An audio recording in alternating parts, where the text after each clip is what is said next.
എന്നിട്ട് ചോറുണ്ടോ? ചോറ് വേണോ?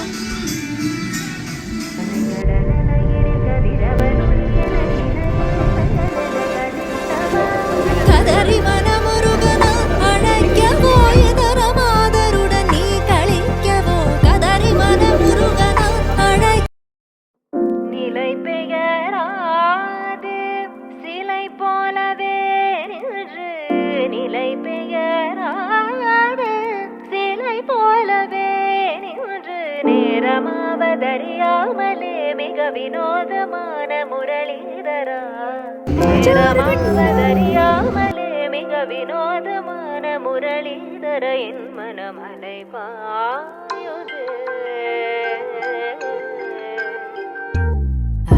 பாயுதே